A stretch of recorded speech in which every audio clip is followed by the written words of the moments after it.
وناحي فماش امكانيه للتسديد، مسكرين. ممكن هذه لا، يلعب كره عرضيه وضايعه من مرابط، يصلحها المهاجم، خطيره جدا. هذه كره مغربيه والهدف الاول. 1-0. دياس ابراهيم الملكي ضربه جزاء. الهدف الذي لم ياتي مبكر هو غياب حكيم يزيدهم في الرصيد.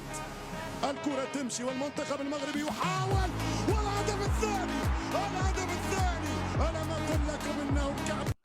جاءت نتيجة الصبر التكتيكي وبناء منظم للهجمة، حيث عرف المنتخب كيف يجر الخصم ويخلق المساحة في وسط منطقة الجزاء، وكان الانهاء فعالا، الأمر الذي فك الضغط وغير إيقاع المباراة.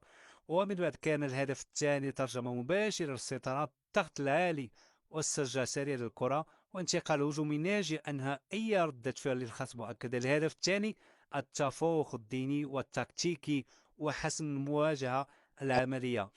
تنشكر المنتخب الوطني اللي فرحونا وفرحوا الشعب المغربي، وسوف نواصل حتى النهاية إن شاء الله، والربح بالكاس إن شاء الله بإذن الله.